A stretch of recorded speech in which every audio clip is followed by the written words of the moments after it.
नमस्कार, मैं मुकेश राठौड़। स्वागत है मेरे चैनल पर। और आज मैं आपको बता रहा हूँ ऐसी प्रेरणादायक कहानी जो आपकी सोच को, आपके थॉट्स को बदल देगी।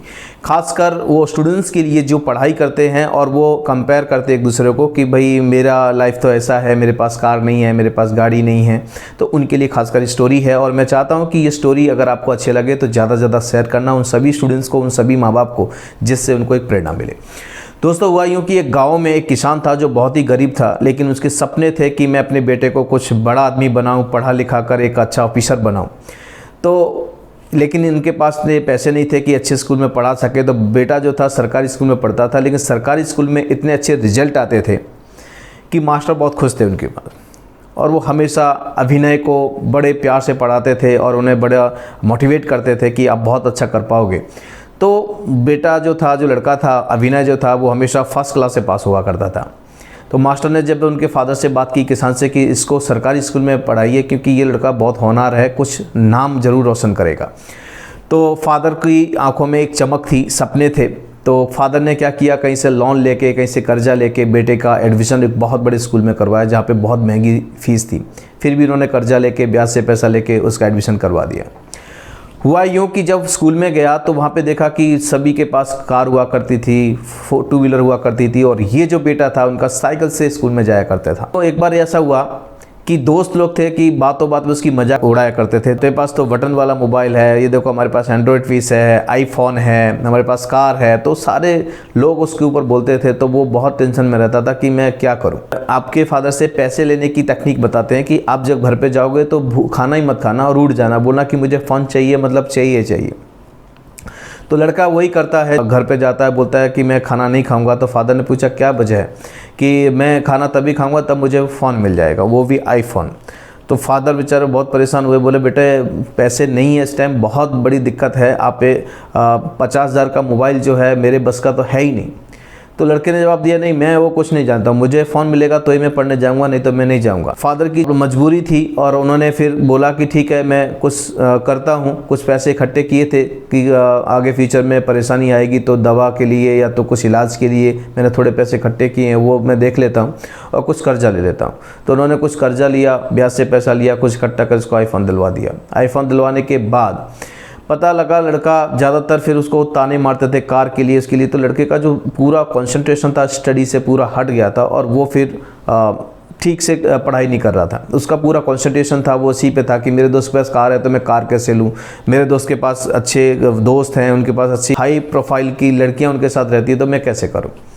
दोस्तों, होता क्या है कि वो जो लड़का है, एक दिन ऐसा ही उसकी जो फ्रेंड होती है दोस्ती का हाथ बढ़ाने जाता है। तो बोलते तुम्हारी औकात तो है नहीं, तुम कहाँ मैं कहाँ BMW कार में घूमने वाली लड़की, और तुम कहाँ कि मेरे यहाँ पे नौकरी भी नहीं कर सकते, झाड़ू पोछा मारने के भी लायक नहीं है। तो लड़के को बहुत हर्ट होता है, बहुत दुखी होता है कि ऐसे दोस्त हैं।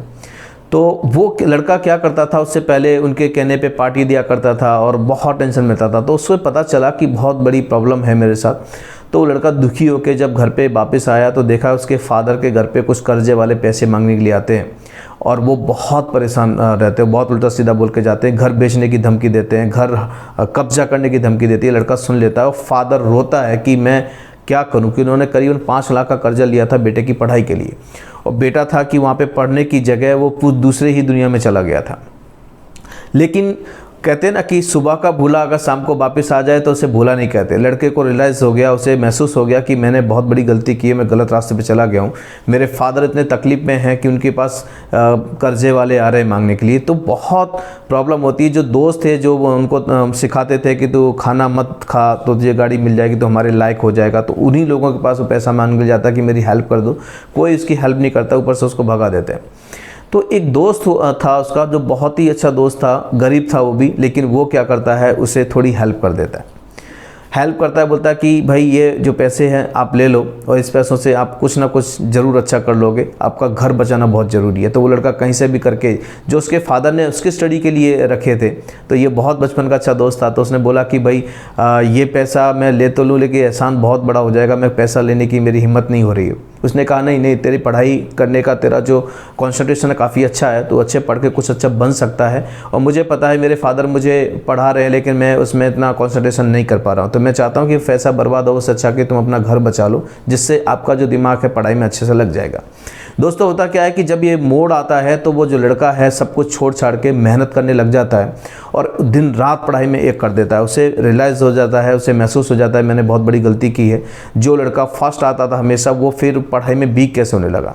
वो लड़के ने कोशिश की और बहुत अच्छे से मेहनत की और वो एक दिन IAS ऑफिसर बन जाता है। IAS ऑफिसर बनता है तो आपको पता ही है कि उसकी बहुत बड़ी डिमांड होती है और उसकी बहुत वैल्यू होती है।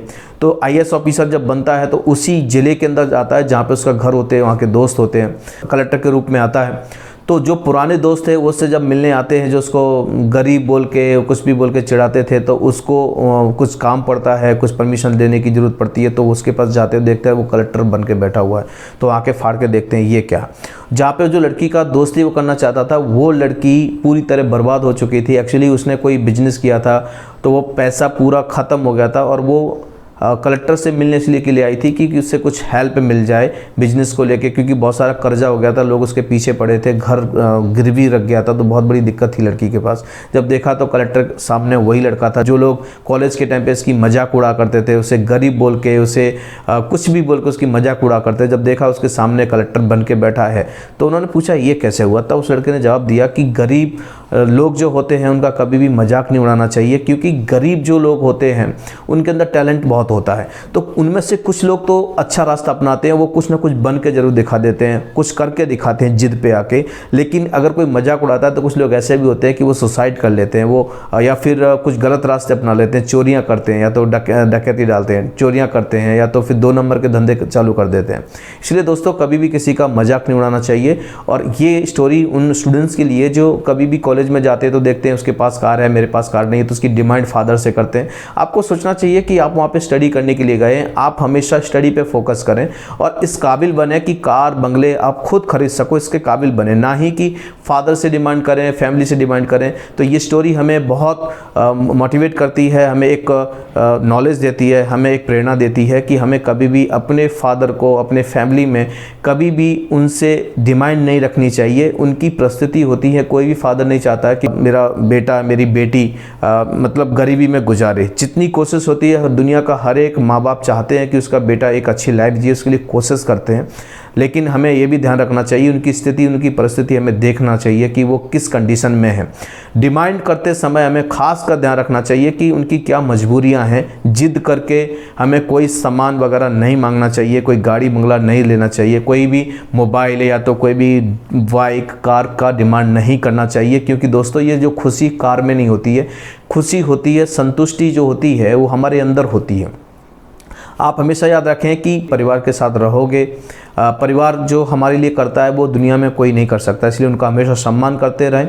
जिस स्थिति में है, जिस परिस्थिति में है, आपका कंसंट्रेशन हमेशा उसके ऊपर रखें। अगर आपके दोस्त कोई कार में बैठ के आता है, कॉलेज आता है, तो समझ लेना कि वो अच्छा नहीं है उसके लिए, क्योंकि उसके फादर ने कार वाला के दे दिए तो उसको एक हैबिट पड़ गई है। आप उस काबिल बने कि खुद के पैसों से ही कार खरीद सकें, तो वो सक्सेस होने में आपको ज़्यादा वक्त नहीं लगेगा। आपके ऐसे थॉट्स होंगे कि आप खुद से अगर इच्छा रखते हैं गाड़ी चलाने के, तो खुद की मेहनत कीजिए, खुद के पैसों से मेहनत कीजिए, खुद कमा के गाड़ी खरीदने की कोशिश कीजिए, तो आपकी लाइफ एक अच्छी रहेगी और आप हमेशा सक्सेस के रास्ते पे चलेंगे। आशा करता हूँ कि ये स्टोरी आपको अच्छी लगी होगी, और अगर आप मेरे चैनल पे पहली बार आए हैं तो ज़्यादा से ज़्यादा लोगों को शेयर करने की कोशिश करें और सब्सक्राइब जरूर कर लें। और कौन से क्षेत्र से आप रहते हैं, कहाँ से आप आते हैं, ये ज़रूर लिखें। मुझे फॉलो करें इंस्टाग्राम पे, फेसबुक पे मुकेश राठौर के नाम से मेरा इंस्टाग्राम है, मुकेश राठौर के नाम से ही मेरा फेसबुक है, ट्विटर पे है, आप मुझे फॉलो कर सकते हैं। और अच्छी प्रेरणादायक स्टोरी लेने की मुझे कमेंट जरूर करें। नमस्कार, धन्यवाद।